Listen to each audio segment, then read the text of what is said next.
guys, so in this video I'm going to be telling you all the books I read for March. This is the first one I'm doing. Obviously I didn't do January, I didn't do February, so yeah, and I only read 4 books, so this video is going to be kind of short. Yeah, I really need to start reading more. That's my goal for next month. More than like 5 books, okay? So the first book I read was Beach Read. Now let me get my phone because I'm going to look on my Goodreads, which is in the description in my link tree if you want to see my rating on books. But I read 4 books, and the first one was Beach Read by Emily Henry, and this was so good. This is a 5-star read. Let me pull up my Goodreads. So I have like a little thing in my bullet journal, which you guys will see in a video, of like how I track my books and stuff so that I don't forget what I've been reading for each month. Okay, so Beach Read. This was a super fun read. So basically you have 2 characters. You have Gus and January, and Gus writes like, what does he write? He writes like literary or something. It's been so long ago since I read these books, and now my camera's battery is flashing. That's lovely. Literary fiction. So Gus writes literary fiction, whereas January writes romance. And I don't want to give any spoilers away, but she ends up at this beach house that was her father's before he passed, and she realizes that Gus is her neighbor, and they knew each other from college, but they never really spoke to each other. So they're neighbors, which is cool, I guess. And then they eventually like meet up, you know, talk like, oh, I remember you from college, yada yada yada. They meet up, and then they're like, oh, how's your book going? Because they're both authors, of course. And they're like, oh, it's going good. I've written this many books, you know, blah blah blah. And then they decide to switch genres. So now January is gonna write literary fiction and Gus is gonna write romance. So what they do is they go on all these little like dates, I guess you could call it, to help them write their story in their genre that they're not familiar with. And it's really really cute. You see their connection grow. Yeah, really really cute. Has some emotion in it, but yeah, it is so good. 5 stars. I absolutely love this book. I want to tell you my reading real quick before my camera dies, so hold up. Yeah, I loved all the little mini dates. My favorite date was the line dancing. But yeah, comment down below what was your favorite little date of this book. Yeah, and I never knew that they would actually end up together, but they did, and it was so cute. Their relationship is so adorable. But yeah, I loved this book. You know, the concept of like switching genres, you know, is just really like fascinating. But yeah, I like this book. 5 stars. And I'm gonna go charge my camera, and then I will tell you the other books that I read. Okay guys, so I'm back. My camera is charged. I put on a hoodie. You know, I'm a little cold right now, but anyways, so the second book I read for the month of March would be Pieces of Us by Margie or Margie. I don't know how to pronounce it, so sorry if I'm butchering it. Margie Gelbwasser. Okay, so this was like a really strange book. Like I don't even know what to feel about it. Like, I don't know. I gave it 3 stars, and bro, I don't even know what to think about this book. Like, it wasn't even good, but it wasn't bad. It was just weird. Like, I don't know.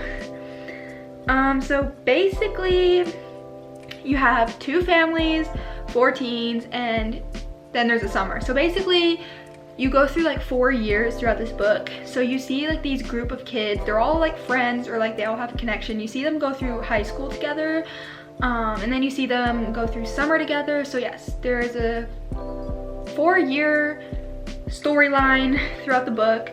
So basically there's like a lot of like cheating, dating, backstabbing throughout this book. No one is loyal. Everyone like hates each other for this amount of time. This person dates this person. There's like rape in this book a little bit, so trigger warning, there's rape. There's cheating, there's like not being loyal, you know, it's just really weird. And these kids, they will go away to this like summer camp or something, this lakeside community in upstate New York, and they'll basically go there to find themselves and like to forget about high school or whatever. And you just see them like be kids together. I don't even know. It's just such a weird book because there was like a lot of like cheating and like there was like heavy sex scenes. Like it's very graphic. It was just weird. I don't know. I rated it 3 stars and I said that it is interesting, but it was like interesting in a weird way. Like I don't know. And then I was reading through the book, like halfway through the book, I couldn't really understand what was going on because I'm like, wait a minute, what's the plot line? Like what is happening? You just have kids going through high school.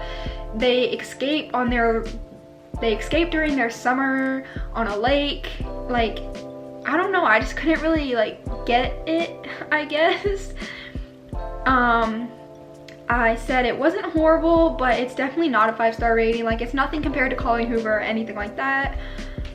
There's a lot of sex scenes and cheating going along in this book.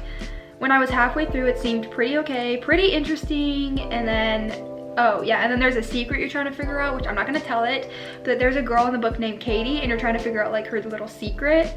Once that got out, it made my jaw drop. Like that was pretty like crazy, and that actually boosted my rating up a little bit because when I was reading like till I got halfway, I'm like, this is a 2-star book. Like I don't really connect in a way, I don't feel anything. But then when I heard her secret come out, I raised my rating to a 3-star.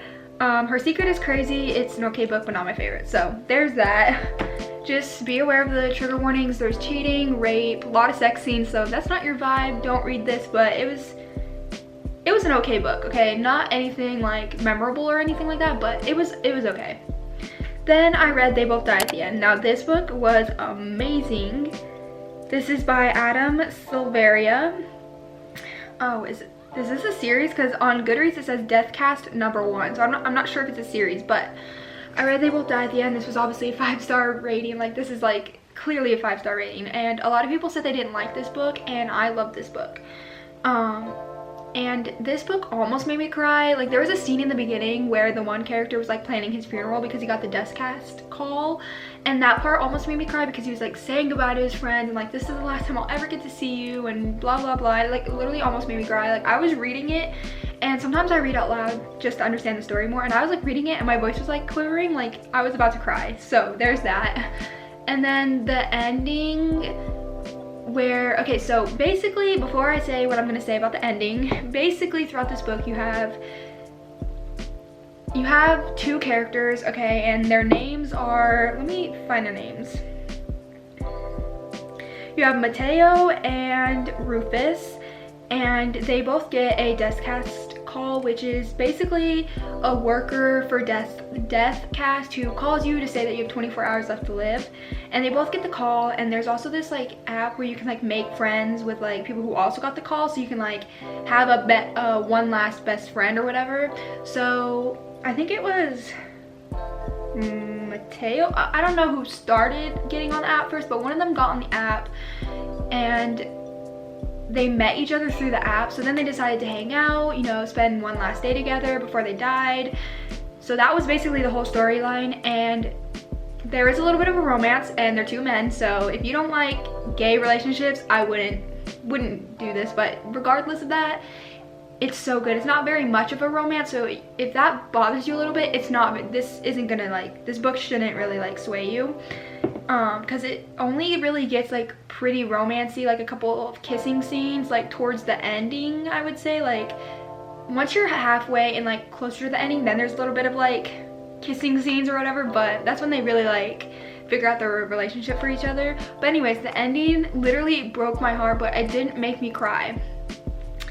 It was just like really sad because they promised each other they wouldn't do this, and then one did this, and like, oh my god, it just heartbreaking. But yeah, I love this book. My rating obviously was a 5-star. It's really interesting how like the author came up with this storyline, like a Deathcast call. That's like really like interesting to me. Yeah, Mateo and Rufus were my favorite. Their friendship turned into much more. The ending almost completely broke me. Definitely an amazing read. So yes, 5 stars. And then the last book I read was We Were Liars by E. Lockhart.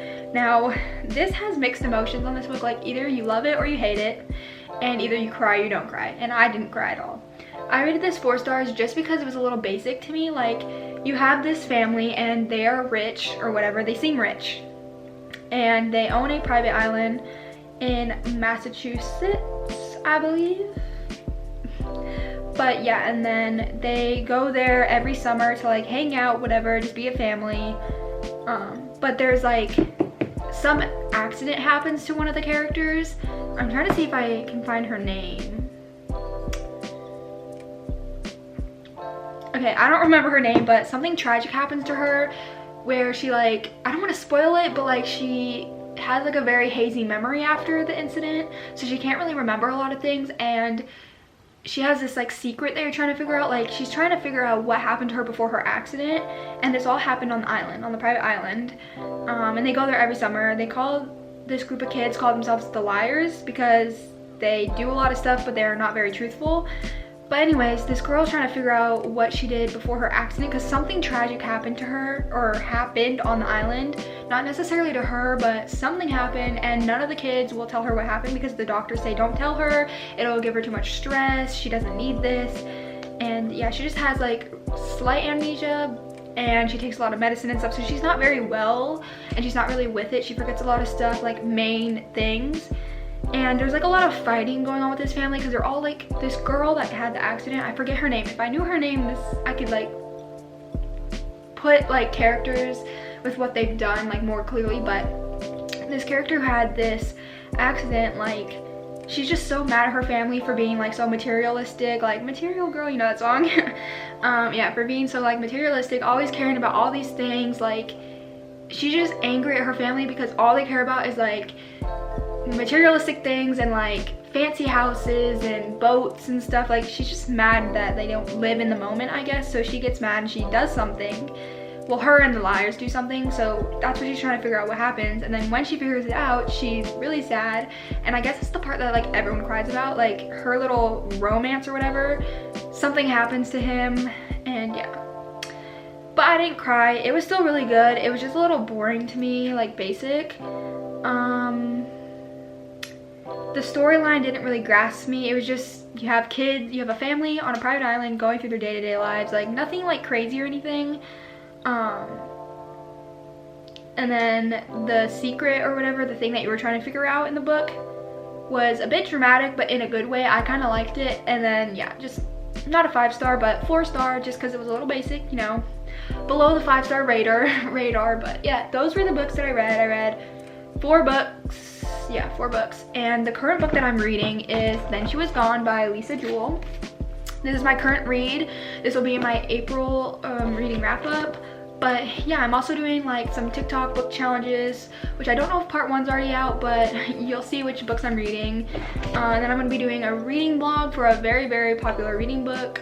I want to do a read for 24 hours type of challenge, which is going to be cool. I'm going to sleep for my 7 hours, but I'll just pause the timer and then restart. But that should be an upcoming video. I have a lot of planned upcoming videos, so get ready. If you like this video, give it a thumbs up because I'm going to be doing them for the rest of the months down the line. So yeah, please like, comment, subscribe. I'll see you in my next one. I'll see you on Monday.